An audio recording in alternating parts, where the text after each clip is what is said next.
Çfarë bën mu? Si u paralizuam, thuaj, ku shkuam të shëmbnim ata kishën e Laçit.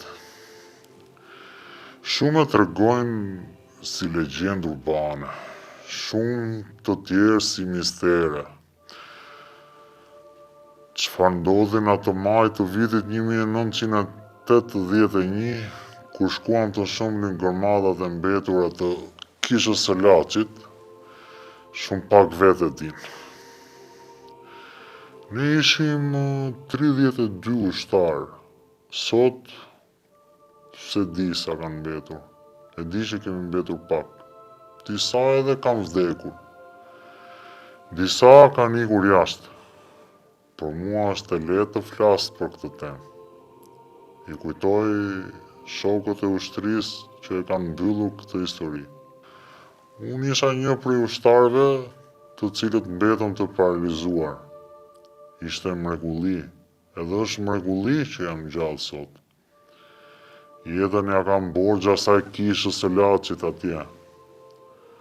Dhe sot për të shkryer borxhin, ma mbushi mendje nipqa, do të tregoj çfarë ndodhi atë ditë. Për të treguar fuqinë e atij vendi të shenjtë. Fuqinë që e ka bërë për të dhënë jetë e veç të mira.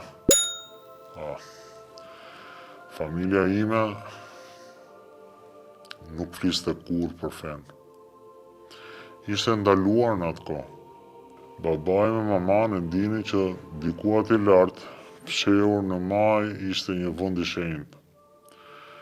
Nuk kuptova pse mamaja ime, kur mori vesh për urdhrin që na kishte ardhur, u fut në dhomë e qante me dënes. Por më vonë po, ajo kish frikë për jetën time, e gjora, dhe pati të drejtë. Nga kisha e Laçit u ktheva gjallë, por 6 muaj i paralizuar. Ne i takonim togës së Drojës. Ishin 2 patrulla të vogla nga 15 ushtarë secila. Oficeri porositur që na komandonte ne, ishte edhe drejtuesi i togës. Na dha urdhër atë ditë të niseshim me një mision, do të shkonim në një vend ku njerëzit besonin në forca të mbi natyrshme, çka shkonte ndesh me sistemin komunist. Duhet ta shfarrosnim, edhe gurin e fundit duhet ta hiqnim nga ai vend. Ky ishte urdhri i prerë. Deri atëherë nuk isha dëgjuar asnjëherë për atë vend. Bashkë me ne do vinte edhe oficeri, bashkë me reshtenin e togës. Në total ishin 32 vetë, e mbaj mend si sot. Në atë kohë, ministri i mbrojtjes ishte Kadri Azbiu. Urdhri kishte ardhur pikërisht nga ai dhe ishte i padiskutueshëm. Dëgjova oficerin t'i thoshte reshterit që shoku Kadri Azbiu nuk do na lër gjallë nëse nuk e shfarrosim atë vend. Kështu u nisëm atë ditë. Ishim të gjithë me një nga ato zizët e ushtrisë. Rruga ishte e vështirë si rrëpir mali. Rrugës asnjëri nga ne nuk pyeti, "Ore, çka aty?" Duke një vend i shkret që vetëm 10 mund të kishin kaluar dhe të shkonin atë rrugë. Kur mbërritëm deri në një farë vendi, shoferi i zizit tha duhet të zbrisni këtu se nuk shkon më tutje. Dhe morëm një copë rrugë ta bënim këmbë. Duke eshur rresht na printe rrugën oficeri dhe reshteri. Kur arritëm në majt Kodrës, oficeri ndaloi. Hodhëm sy të shikonin ndonjë objekt me ushtarët. Mos kishte ndonjë objekt ushtarak ose godin që paraqiste ndonjë rrezik. Aty s'kishte asgjë more. Asnjë nuk e dinte pse ishte ai vend i rëndësishëm ai. Ai vend ishte veç një kodër e cila kishte disa pirgje gurish 1-2 mure rrethues me gur të prishur tek tuk. Asnjë shenjë se ai vend ishte për agitacion propagandë apo për ndonjë gjë tjetër për atë sistem. Me vete nëna kishte dhënë urdhër komandanti do merrnim 100 kg dinamit. Me të do ta hidhim në herë pjesën e mbetur të kodrës, e cila kishte mbetur këmbë me ato 2-3 gur. Deri në ato momente nuk e dija çfarë ishte, apo çfarë kishte qenë më parë. Më vonë mësova se ishte shëmbur dhe një herë tjetër me dinamit. Në 67-ën më duket, por për çudi, muret ishin ende në këmbë, ose çfarë kishin rënë nga koha. E kështu i vendosëm dinamitet në muret e mbetura në këmbë. Në ato momente sikur fushtuan ethet.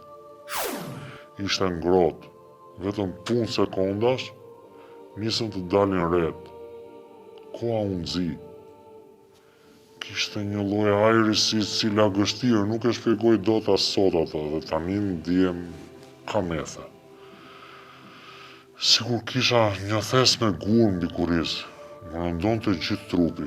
Shikoja shokët dhe ata shikonin njëri tjetrin. Flisnin në duke sikur kishim një muaj aty, jo sikur kishim ardhur para disa orësh. Burarese, reshteri dhe oficeri në rinë atje larg. Çoç dinin diçka ata. Tani e kuptoj sepse ata nuk prekën asnjë moment dinamitin që ne vendosëm nëpër mure. Ta shqyrtura kish. Ishin pozicionuara vetëm një pjesë të murit, por kur na u dha komanda të shpërthenim, më pas do kalonim edhe në pjesët e tjera të atyre mureve që kishin mbetur. Ato ishin. Sepse koha u bë shumë e keqe dhe komandanti na tha se duhet nxitojmë. Pastaj u tërhoqëm në vendin ku ishte vendosur arka, e cila ishte lidhur me ato fijet e dinamitit vendosura nëpër guret e murit. Një nga shokët, ai që ndezi dinamitin, në kohën e shpërthimit, koha e shpërthimit ishte shumë e shpejtë. Vetëm pak sekonda zgjati, pas që shoku që ndezi dinamitin, ra shakull mbi ark. Ngriu i tëri, ngriu si një kallup akulli. Nuk patëm kohë të reagonin. Nuk patëm kohë të reagonin për shokun, sepse me shpërthimin e murit, diçka shpërtheu të gjithë ne. Edhe gjithë shokët, si Mosova, kur ishën në spital, se aty nuk morën vesh fare se çfarë mbet. Mbetëm gjithë në vend, nuk lëviznim dot. Nga frika, disa filluan të zvarriten si nëpër ato llogoret e luftës që esnin kombadore. Nuk e kuptuan çfarë ndodhi. Kur jam përmendur, kam qenë në spital. Spitalin ushtarak.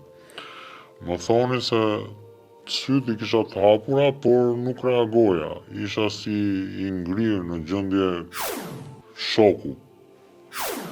Me thënë të drejtën që kur pas shokun tim që ndezi dinamitin, nga i momente deri sot që po flasim, unë nuk e kujtoj dot se çfarë ka ndodhur aty. As nuk e kam kuptuar ndonjëherë. Kam denjur një javë në spitalin ushtarak. Dhe gjatë këtyre ditëve, mbaj mend që më ka ardhur një jetëpues nga byroja për të na pyetur se çfarë mbani mend nga ajo ditë. Doktorët na pyesin se çfarë na kishte ndodhur dhe përgjigjja jonë duhet ishte psuam aksident në shërbim. Disa nga ushtarët duhet të dërgoheshin për një shërbim si më të specializuar i shtetit. Në këtë grup bëja pjesë edhe unë. Ishim 8 ushtarë, të cilët u nisëm për një vend më të mirë. Derisa mbërritëm, nuk e dinim se ku po na çonin edhe ku po shkonin. Më pas mora vesh se isha në një fshat të Vienës, quhej Kice. Ishte në kufi me atë Bratislavën.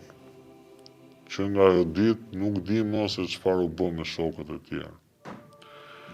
Ditët kalonin e pyesja prindërit se a kishin marrë ndonjë lajm apo kishin dëgjuar diçka se çfarë kishte ndodhur me ne shkretët.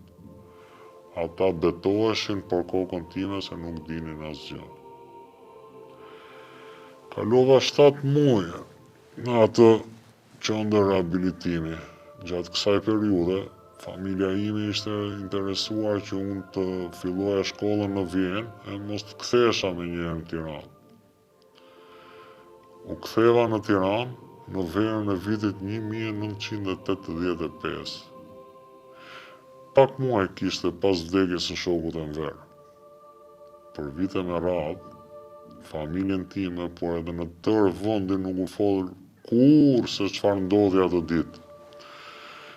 Të gjithë kishin frikë nga ai sistem, sidomos nga ai që kishte vdekur atë ditë.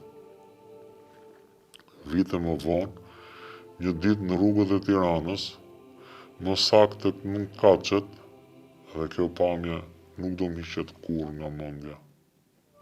Atë ditë pash oficerin e togës me gruan dhe vajzën e tij që duhet ishte diku tek 10 vjeç. Vajza ishte pa duar. Kish lindur pa duar apo kish ndodhur ndonjë gjë rrugës, nuk di ta them, por jam i sigurt që ka të bëjë me atë urdhrin e dhënë atë ditë. Për këtë historinë tonë kam lexuar shumë.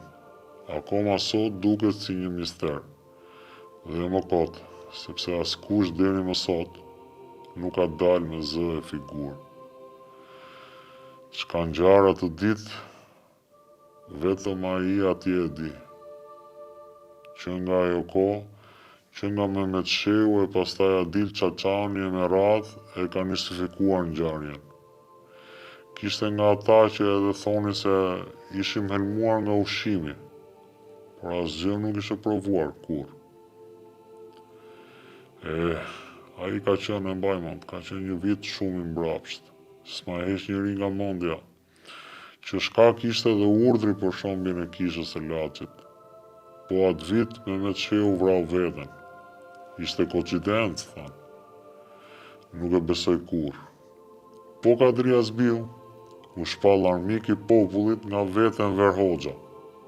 Edhe kjo koincidencë ishte. Kadria Zbiu ishte njeriu më i besuar i Enver Hoxhës. Për herë të parë në kishën e Laçit, pas aksidentit kam shkuar në prill të vitit 1995. Kohë kur më lanë të dy prindrit. Isha në moshën 32 vjeçare.